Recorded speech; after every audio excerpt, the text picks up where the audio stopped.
Con las buenas tardes para todos y todas, para la mesa directiva, doctor Abel Augusto Zamorano, como siempre, para mí es un verdadero honor tener el privilegio de venir a estas hermosas tierras panameñas a compartir en estas reflexiones de orden académico. Creo que ya soy panameño por adopción, gozo de la envidia de todos los colombianos y miembros del instituto que preguntan por qué me invitan a mí, no a ellos. Quiero advertir que no es por la amistad del profesor Abel, porque me quería quitar tiempo. Bien, voy a aprovechar un poco el discurso planteado por quienes me precedieron en el uso de la palabra, porque eso optimiza, por supuesto, las consideraciones que quería hacer a lo largo de mi exposición, pero no quiero perder la oportunidad para invitarlos, especialmente a los estudiantes, a que aborden el estudio de las memorias. Yo recomiendo el artículo que escribí, se llama Actividad procesal y probatoria en los modelos por audiencias orales en el contexto del Código de Procedimiento Civil panameño. Está en la página 433 a 484 y quiero advertirlo y lo recomiendo porque para poder escribir ese artículo me leí todo el articulado del Código de Procedimiento Civil panameño, por lo tanto creo que parte de la exposición que voy a hacer hoy es un poco de la reflexión que me queda de esa lectura contrastada con la experiencia colombiana. Como bien lo planteó el maestro Tejero, nosotros tenemos un código que data del año 2012, que entró de manera gradual y paulatina en nuestro país y que en el 2016 hizo su entrada triunfal para derogar el Código de Procedimiento Civil del 70, pero que por supuesto, como lo ha planteado el compañero Ricardo, ha sido objeto de innumerables críticas, algunas de ellas que voy a referir aquí porque tengo que aprovechar este escenario para ello. Y como quiera que, reitero, se ha avanzado un poco en esta disertación, voy a tomar como punto de partida tres aspectos para mi disertación. Por un lado, explicar brevemente el por qué se habla de Código Procesal Civil panameño en el contexto de oralidad. En segundo lugar, voy a retomar lo que se planteó por cuenta de Octavio Augusto y de Ricardo en punto de la estructura del modelo civil oral. Y por último, voy a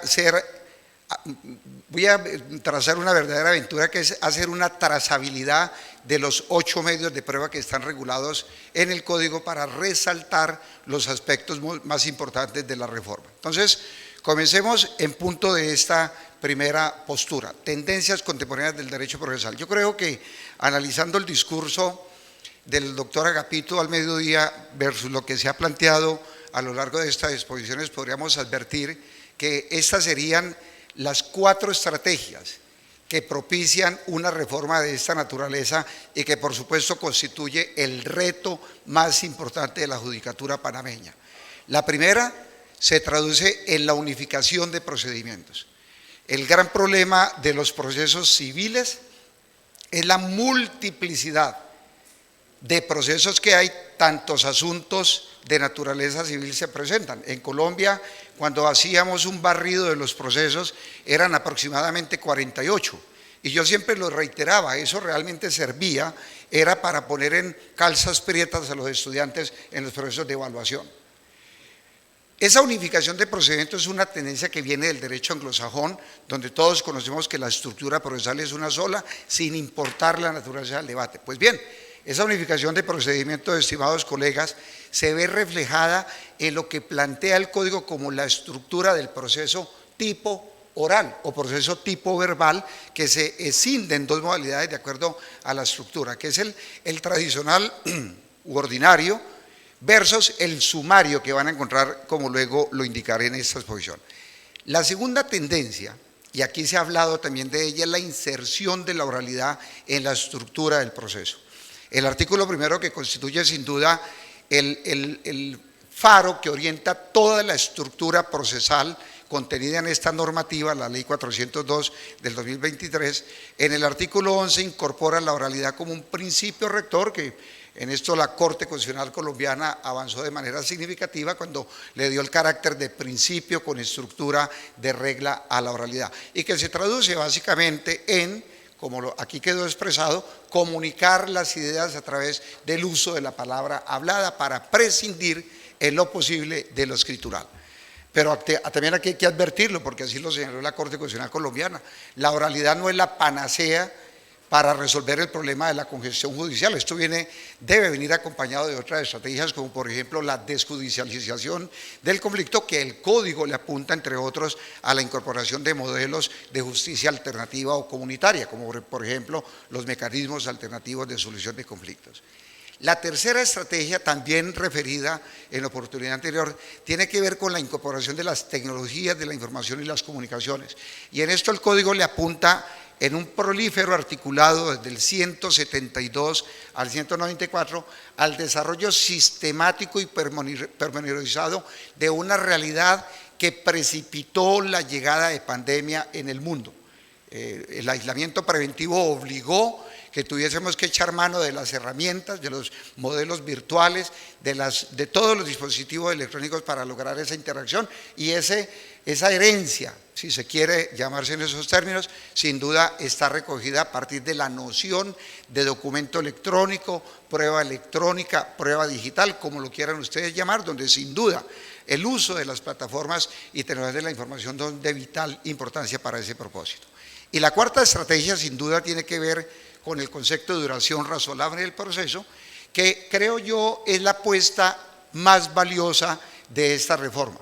Además de la oralidad, la apuesta que contiene el artículo 202 en una estructura que resulta algo parecida a la colombiana y que voy a tomarme un tiempito para explicar cómo, infortunadamente en Colombia, que era precisamente la panacea o la propuesta para propiciar la duración razonable del proceso, terminó siendo a la postre fallida a propósito de un pronunciamiento de la Corte Constitucional, como lo explicaré también oportunamente. Entonces voy a adelantar esta primera dimensión.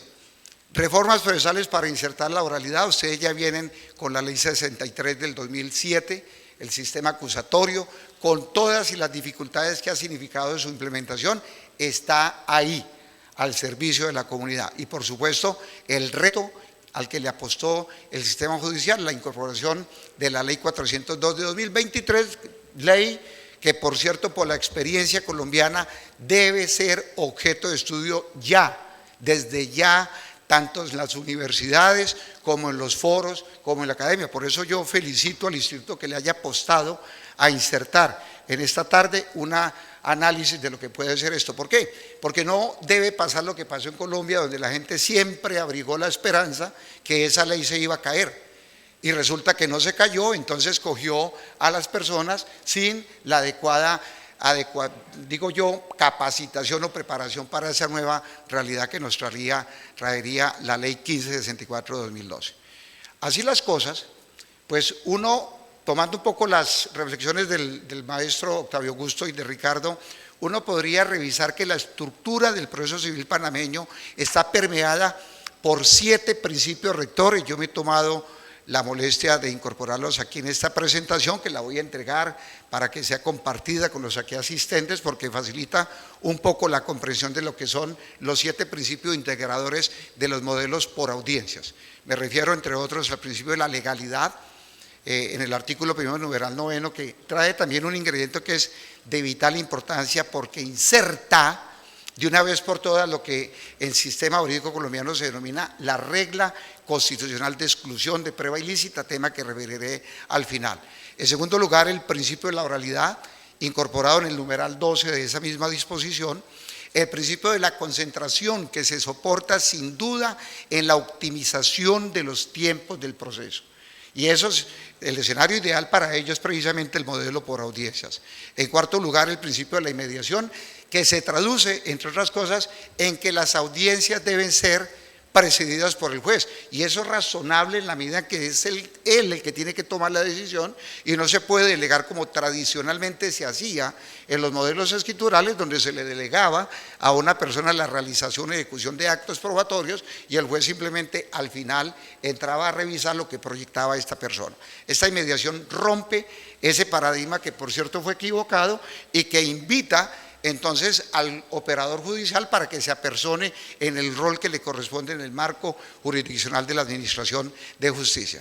En quinto lugar, el principio de la contradicción, que se supone más allá de ejercer el derecho de contradicción, se traduce en la posibilidad de controlar la actuación procesal. Y ese control tiene varias dimensiones, desde el control de legalidad que le compete a las partes, porque el proceso es problema de las partes y también del sistema, pero más allá de ello, controlar la producción de la prueba, porque constituye, pues por supuesto, la base fundante en la toma de las decisiones. En sexto lugar, el principio de la publicidad, que refería entonces la posibilidad de conocer a través de un modelo que resulta atractivo, que es lo que se denomina en la estructura que plantea el código una comunicación oral, una forma de comunicación oral o notificación oral que en Colombia se denomina notificación por estrados. Y finalmente, el principio de audiencia, que tiene un marco convencional muy importante y que se traduce en la posibilidad de ser oído y vencido en juicio.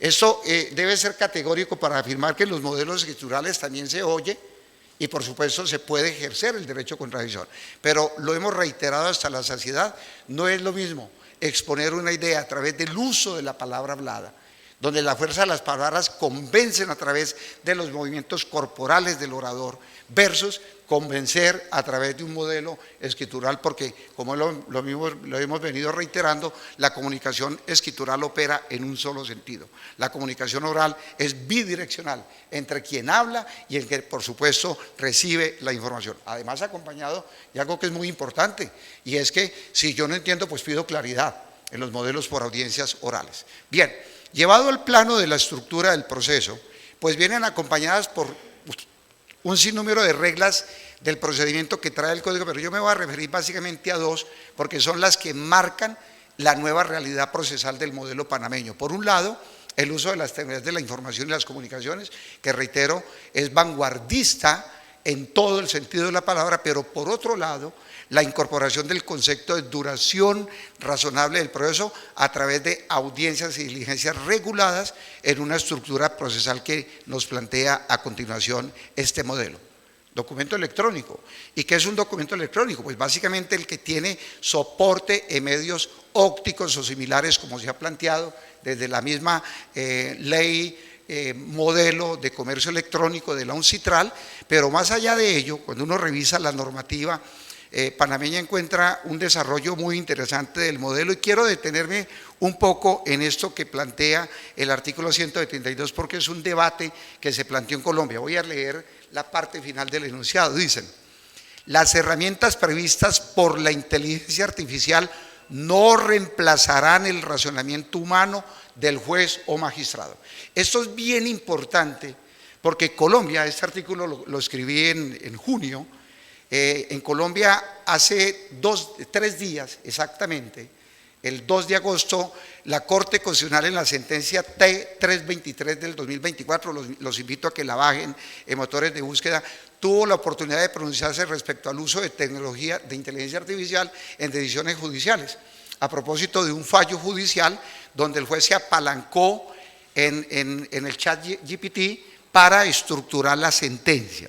Y la Corte, en una postura que sin duda es muy importante y que va a marcar a estas culturas, definió que la inteligencia artificial es una herramienta de apoyo para la actividad procesal del juez. No lo puede desde ningún punto de vista reemplazarlo. Y eso es importante porque este debate tuvimos la posibilidad de plantearlo en el Congreso Colombiano de Derecho Procesal en periodo de pandemia en el año 2020, y tuve la posibilidad de escribir un artículo que la pueden encontrar también en la internet, que se llama Inteligencia Artificial y Debido Proceso Probatorio, donde yo hago algunas consideraciones que resultan en estos momentos oportunas a propósito de esta disposición que va a ser sin duda clave en la actividad jurisdiccional. Es decir, inteligencia artificial como una herramienta, pero que en ningún caso va a separar la función que cumple el juez, especialmente en el despliegue de actividad probatoria, donde opera una relación senso-perceptiva con los hechos materia del debate. Ahora, en lo que respecta a la duración razonable del proceso, el artículo 202 hace una apuesta muy interesante, y es el de establecer el término de duración por 1 año como plazo para la adopción de sentencia en primera instancia y de 6 meses para la sentencia en segunda instancia, con la posibilidad de una prórroga de hasta 3 meses.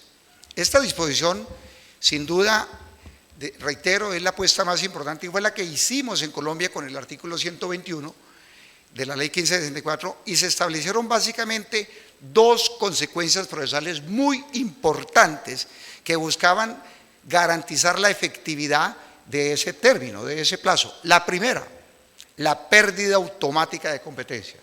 Pérdida automática de competencia que se expresa en la idea de que cuando esté a puertas del advenimiento del plazo, el juez tiene que pasar automáticamente la actuación a quien le sigue en turno. Aquí está planteado en los mismos términos.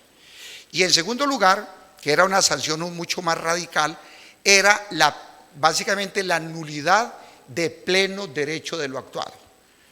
Esa disposición causó toda suerte de dificultades a nivel operativo. Entonces se plantearon 2 tendencias en Colombia por vía de tutela. Una tendencia objetiva que decía que ese término corría objetiva y materialmente, y otra que decía concepción subjetiva, que ven unas variables que podían afectar el término de duración. Y esas variables que son las recogidas aquí en esta disposición, pues digamos, atempera un poco esa problemática que se dio en Colombia. Pues bien, habían jueces que cumplían con el plazo, otros que no, y entonces ante tanta acción de tutela que se generó con motivo de ese incumplimiento, la Corte entró a resolver el problema por virtud de una sentencia de constitucionalidad, la invito que la pueden leer, bajar también de internet, que es la sentencia C043 de 2019. Y es, a mi juicio, lo digo como litigante, un pronunciamiento infortunado. Y la razón fue porque le quitó los dientes al mecanismo. ¿Y por qué se los quitó? Básicamente porque declaró la inexequibilidad de la palabra automática. Y segundo, declaró la inexequibilidad de pleno derecho. Es decir, esto en términos sencillos se traduce en que convirtió el problema de pérdida de competencia, que era automática, lo convirtió en un concepto de prorrogabilidad de la competencia. Pero además llevó el problema de la nulidad absoluta al tema de nulidad relativa, y ya sabemos que las nulidades relativas son saneables. ¿Y cuál es el argumento de la Corte? Que si las partes están prestas a cumplirse el plazo, manifiestan su inconformidad frente a esa situación, el juez deberá pasar el expediente a quien le siga un turno. Si las partes guardan silencio, prorrogan automáticamente la competencia. Entonces yo los invito a que piensen ustedes, en gracia de discusión, alguien que está con 11 meses esperando un fallo y está a puertas de cumplirse el año, ¿será que va a decirle al juez eso?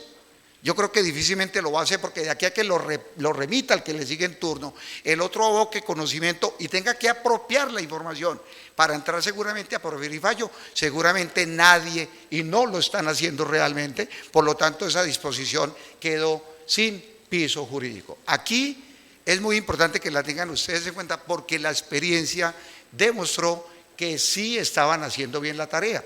Y la estaban haciendo bien la tarea porque esa disposición venía articulada con otra del artículo 90 de la ley 1564, que establecía que los jueces tenían hasta 30 días para proferir auto admisorio. Entonces, cuando uno presentaba la demanda, tenía más o menos el cálculo que en 30 días había pronunciamiento en ese sentido, en la medida en que si no se pronunciaban, el término de la anualidad se comenzaba a contar desde la presentación de la demanda y no desde la notificación al demandado, como lo plantea esta disposición.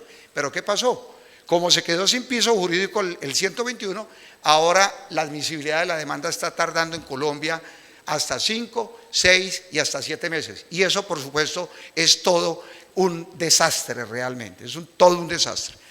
Yo cito paradójicamente un caso de licencia o permiso para salida del país de un menor, y cuando admitieron la demanda el chino ya tenía la mayoría de edad. Bueno, en fin.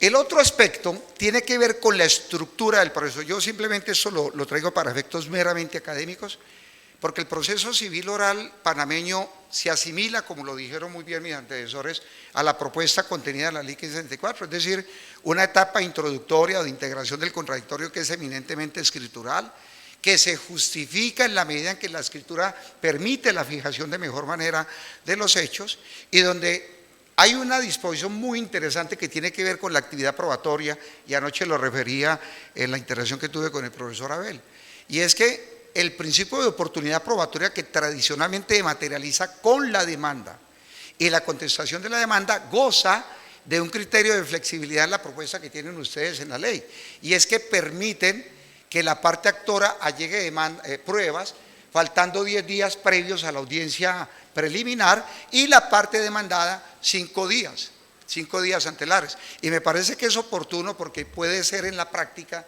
real que las partes no cuenten con la prueba inmediata y pueden flexibilizar un poco este principio de oportunidad. La segunda etapa, que denominamos la fase de discusión y decisoria, que va a estar permeada por oralidad, se mueve básicamente en 2 audiencias. Lo que nosotros denominamos audiencia inicial, para ustedes es audiencia preliminar, regulada en el artículo 253, y la audiencia final, regulada en el artículo 256 del Código de Procedimiento Civil panameño, y que despliega las actuaciones que están enlistadas de manera, digamos diría yo, asincrónica, porque no responden al orden que indica la disposición, que es la conciliación, el saneamiento del proceso, el interrogatorio de las partes, la fijación del litigio, la decisión de elecciones previas, el decreto de pruebas, luego de lo cual vendría la audiencia inicial con la práctica de pruebas, los alegatos y finalmente la sentencia. Esto es básicamente un modelo dúctil, y decimos que es modelo dúctil porque en la audiencia preliminar, si ustedes lo observan, va a haber actividad probatoria, lo que significa en consecuencia que inclusive en la audiencia preliminar el juez puede, con elementos de juicio necesarios, entrar a fallar sin tener que pasar a la audiencia inicial. Observen que la disposición establece unos imperativos para el juez. Voy a citar el caso más emblemático de la audiencia final. Dice el 373 en Colombia, como lo plantea aquí el código: cerrado el debate probatorio, el juez escuchará en forma oral los alegatos de las partes hasta por 20 minutos, aquí es media hora, luego de lo cual procederá a dictar sentencia. Salvo que por la complejidad del asunto no lo puede hacer. Entonces la ley le da 2 soluciones: suspende hasta por 2 horas para que la organice y luego la exponga oralmente, o, en segundo lugar, aquí viene lo interesante, profiera el sentido del fallo para que dentro de los 10 días siguientes lo profiera por escrito. Bueno, gracias Ricardo por la recordación, porque infortunadamente la Corte Suprema Colombiana, en un pronunciamiento por vía de tutela, indicó que el sentido del fallo no es vinculante, y que derivó, por supuesto, una respuesta de la academia. Yo tengo un artículo sobre el tema que se titula El carácter vinculante del sentido del fallo, que lo pueden bajar también de internet, porque ese tema va a dar mucho de qué hablar aquí en Panamá. Y lo hablábamos ahora con el magistrado Arocha. ¿Qué pasa si a mí me dicen hoy que la sentencia es estimatoria y en 10 días vengo y resulta que no, que resultó siendo desestimatoria? Eso deja un tufillo de preocupación donde no se le dé el carácter vinculante al fallo. Reitero, no queda bien visto en un modelo de justicia como lo que pretendía la idea concebida en este artículo 256, me refiero al 373 de Colombia, y es que en efecto el juez, al escuchar el alegato, fije el sentido del fallo y luego lo profiera por escrito. Ahora, al comienzo los jueces muy juiciosos proferían la sentencia y cumplían con esta dinámica. ¿Qué tenemos hoy en la práctica? Que por cierto son malas prácticas que terminan desnaturalizando la reforma. Entonces el juez termina la actividad probatoria, suspende la audiencia y dice: señalo fecha para una nueva diligencia para escuchar los alegatos de conclusión y luego profiero sentencia. Eso no dice la norma. Entonces el problema de esta práctica es que nos puede llevar a la siguiente situación que suele suceder en la jurisdicción laboral en Colombia. Entonces llega el abogado, se echa un discurso de 20 minutos bien elegante, luego la contraparte lo echa y después de que termina, entonces el juez saca la sentencia de la gaveta y la lee. Eso, por supuesto, es un irrespeto a la estructura que plantea el modelo, porque recuerden, aquí la idea es que a través de un lenguaje sencillo las partes expongan sus ideas para que luego el juez las sustancie con un destinatario que es el usuario del sistema. Yo quiero advertir esto a los abogados especialmente para los que tengan presente, porque ese tema ya se debatió en Colombia. Recuerden que el abogado no es parte en el proceso. La parte es la parte, no el abogado. Y esto tiene que ver un poco con la suspensión de las diligencias. Entonces es frecuente que el abogado presente la solicitud, suspéndame la diligencia porque no puedo ir. Pues no. La única motivación que evita que la audiencia se lleve a cabo es cuando la parte es la que justifica la imposibilidad, porque el abogado, y así se está planteando en el modelo colombiano, tiene la posibilidad de sustituirle a un colega de la oficina para que atienda el proceso. Entonces, esto hay que tenerlo en cuenta porque se convierte en una estrategia perversa para dilatar la actuación procesal. Bien, en este contexto voy a referir en punto de la actividad probatoria. Quiero felicitarlos, mi estimado magistrado Abel Zamorano y magistrado Arocha, por haber suprimido el juramento estimatorio. Cuando uno mira la estructura probatoria del modelo que traen ustedes, básicamente encuentra que no aparece el juramento estimatorio. Y es válido porque es que el juramento estimatorio realmente termina siendo un saludo a la bandera. En Colombia genera toda suerte de dificultades, la estimación razonada de perjuicio y que lleva a un desacierto, especialmente porque la Corte Suprema también en su momento dijo que la estimación constituía prueba de los perjuicios, cosa que no es cierta. La estimación es para efectos de determinar competencia, pero no exime de la responsabilidad de probar. Entonces ustedes no van a tener ese problema con juramento estimatorio. Importante rescatar es la estructura principialística con lo que ustedes abordan la actividad probatoria.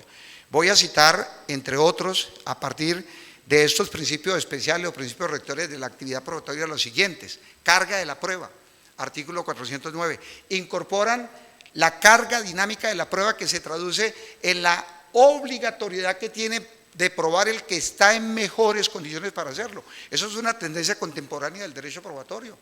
Y se fijan algunos criterios que seguramente van a ser construidos por vía jurisprudencial y desarrollados. Por ejemplo, por haber participado en la realización del hecho, por circunstancias técnicas especiales, por la incapacidad o imposibilidad que tiene la persona de acceder a la información, etcétera. Entonces, esos criterios básicamente permiten al juez que disponga que pruebe la parte que está en mejores condiciones para hacerlo, y esa línea, pues por supuesto, conocida en el ámbito del derecho laboral y en responsabilidad médica se convierte en una constante en la actividad probatoria. Dos, principio de la necesidad de la prueba. Quiero llamar poderosamente la atención a un aspecto que ustedes tocan de manera perfecta. Ese principio se estructura bajo el concepto de derecho a la prueba en el artículo 410, y lo refiero porque cuando uno analiza el contenido de esa disposición, encuentra el carácter constitucional del derecho a la prueba, y lo más importante en el contenido de esa disposición es que desarrollan lo que en la parte final yo denomino la regla de exclusión de prueba ilícita, que es un mecanismo de supresión probatoria por la que le apuesta el régimen panameño en el contexto civil. Asimismo, el principio de unidad de la prueba y sana crítica, el principio de la oportunidad procesal y lo que tradicionalmente conocemos como los requisitos intrínsecos del acto probatorio, que tienen que ver con el carácter vinculante de la prueba que utilizo en el proceso, es decir, la pertinencia, que refiere el artículo 255 numeral quinto, la conducencia, la utilidad y la ausencia de ilicitud probatoria. Creo que es un avance significativo porque es una manera de ejercer control de legalidad en la actividad probatoria.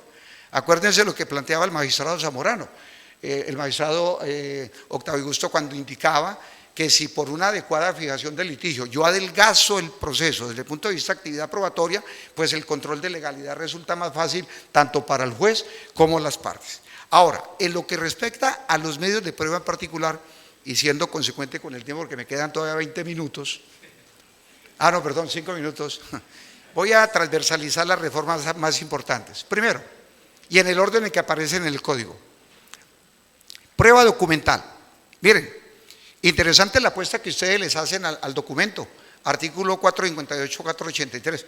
Es una apuesta similar a la colombiana porque definen en el artículo en cuestión cuáles son los documentos, y eso es correcto porque esa es la concepción tradicional o enunciativa de qué es un documento.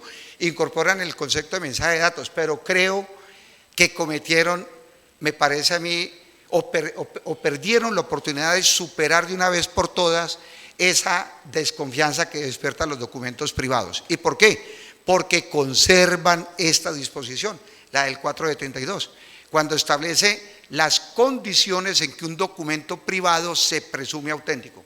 En Colombia superamos esa discusión cuando se estableció una disposición genérica donde dijo, miren, los documentos privados y los documentos públicos y las copias de estos se presumen auténticos. Ahora, esto soportado en la presunción de la buena fe. Si usted presenta un documento falso, pues para eso está el control de legalidad de la tacha de falsedad. Y creo que esto lo que va a generar es trauma, porque entonces van a llevar a la gente a los 5 escenarios que impone como necesario la ley para que un documento se presuma auténtico. Creo que desaprovecharon esa valiosa oportunidad para haber desterrado del ordenamiento jurídico esa disposición. En segundo lugar, importante, rescatan la prueba por informe en el artículo 485. Y digo que es importante porque esta prueba viene articulada con una carga procesal que tiene la parte en el proceso, y es que él es el que tiene que gestionar la consecución de documentos que puede obtener por vía de derecho de petición, porque el juez no está para hacerle el favor a las personas requiriendo la remisión de los documentos. Entonces esta disposición lo que establece es que si yo acredito que radiqué el derecho de petición y no me contestó la entidad, entonces el juez va a requerir a la entidad para que lo remita. Y ya no hay excusa que es que no lo tengo, etcétera, porque eso genera una responsabilidad de carácter disciplinaria muy importante, como quiera que estaré entorpeciendo la función jurisdiccional del juez. En tercer lugar, importante rescatar la estructura de la confesión. Y voy a resaltarla por la siguiente razón. El código separa de una vez por todas la confesión de la declaración de parte. En Colombia teníamos ese mismo problema de creer que se trataba de la misma cosa, y no es lo mismo. Y no es lo mismo por una razón potísima, y es que en la confesión los hechos siempre son adversos al confesante. En cambio, en la declaración de parte, pues por supuesto es la posibilidad de que la persona puede declarar en su propia causa. Y en esto creo yo que hay un avance significativo de la legislación panameña que no tuvimos en Colombia y que generó una discusión por demás bizantina, y es si yo puedo interrogar a mi propia parte. Entonces una línea decía que no lo podía interrogar, otra como la que planteaba yo, por supuesto que se puede interrogar. ¿Y por qué? Por el principio de libertad de la prueba. Entonces ustedes se quitan ese problema porque por una parte manejan de manera sincrónica a la confesión a partir del artículo que refiere, bueno, además de establecer las modalidades que hay, confesión judicial, extrajudicial, espontánea, provocada, expresa, tácita, por apoderado judicial, pero más allá de ello, porque en el artículo 489 define en qué eventos hay confesión como presupuesto necesarios para su materialización, que tenga capacidad, que tenga poder dispositivo, que el hecho sea adverso, que verse sobre hechos personales de que confiesa, y tal vez lo más importante, que la ley no exija un medio de prueba para probar lo que está reconociendo. Pero por otro lado, trae la estructura de la confesión ficta o presunta. Esto me parece un avance muy importante, estimados magistrados, por la siguiente razón, porque tradicionalmente la confesión ficta operaba solamente cuando se daba el interrogatorio de parte, artículo 492. Y era cuando la persona se acompañaba el interrogatorio de parte por escrito, la persona no acudía a la diligencia y no justificaba su inasistencia, y las preguntas estuvieran en forma asertiva. El código incorpora 2 modalidades más de confesión ficta. Me refiero a la prevista en el artículo 396, cuando al momento de contestar la demanda, la persona contesta que el hecho no es cierto, que no le consta. Observen, eso es falta de colaboración con el sistema. Entonces la ley exige que exponga la razón de esa respuesta, so pena de que ese hecho se considere confeso fictamente. Y en segundo lugar, recuerden que aquí lo planteaba el profesor Ricardo, y es que acudir a la audiencia preliminar es obligatorio. Entonces, si yo no voy, ahí hay confesión ficta en punto de los hechos previstos en la demanda o en la contestación, dependiendo del extremo de la litis que no concurra y no justifique su inasistencia. ¿Y eso lo hace el juez en dónde? Básicamente en la fijación del litigio. Entonces los jueces tienen que ser muy acuciosos para mirar esa disposición, y con eso van adelgazando probatoriamente a la actuación procesal. Por otro lado, y reitero aquí muy importante esta disposición, artículo 494, esto les evita a ustedes todo un desgaste académico, mi estimado magistrado Zamorano. ¿Por qué? Porque aquí consagraron ustedes expresamente la posibilidad de que la persona pueda declarar en su propia causa. Y como quiera que el reloj me persigue de manera rauda y veloz, voy a correr a la misma velocidad del reloj. Prueba testifical. Extraordinaria la estructura que se plantea. Esta mañana se planteó dentro de la principalística la posibilidad de que los menores puedan declarar, por supuesto. Acaban con esa inhabilidad que era injustificada, que un menor no pueda concurrir. Define el concepto de testimonios especiales. Ahí traigo en la presentación en qué eventos hay testimonios especiales, cuando hay sigilo profesional que limita la posibilidad que la persona tenga que declarar. Y finalmente, y estimado Adolfo, que ya lo sentía, raudo y veloz para hacer la observación, y finalmente en lo que tiene que ver con los criterios para objetar las preguntas. Yo les recomiendo el artículo 508, numeral quinto, porque fijan los criterios con los que uno puede objetar una pregunta, cuando es impertinente, cuando es capciosa, cuando es sugestiva, cuando es ofensiva, cuando es repetitiva, etcétera. Y por último, como ya el maestro Ricardo habló de la prueba pericial, me concentro en inspección judicial y en indicios. Inspección judicial pasa a ser excepcional. ¿Por qué? Porque no podemos conseguir al juez de la sala por fuera de la sala de audiencia. ¿Y por qué es excepcional? Porque si se puede probar el hecho en los términos que consagra la ley, artículo 512, con cualquier otro medio de prueba, yo no requiero inspección judicial, salvo las 5 procesos donde sí se expresa. Ahí aparecen enunciados: servidumbre, los posesorios de denuncia de obra nueva, denuncia de obra ruinosa, y un proceso que me llamó poderosamente la atención, magistrado, y con esto termino, del de inspección de medidas y linderos. Y concluyo diciendo, en materia de prueba indiciaria no hay cambio radical, pero ojo que sí es bien importante esto. Cuando uno analiza el contenido de las disposiciones, encuentra que le impone al juez el deber de deducir indicios graves del comportamiento procesal adoptado por las partes. Yo los invito entonces a los operadores judiciales que tengan en cuenta esta estructura del indicio, donde el hecho indicante o indicador sin duda es el comportamiento tendiente a entorpecer la actividad, precisamente para distraer una de las misiones más importantes de un Estado social de derecho, que es una recta, cumplida y eficaz administración de justicia. Les quedo altamente agradecido. Con el permiso de la mesa, y me disculpan de antemano haberme tomado este tiempo. Muchas gracias.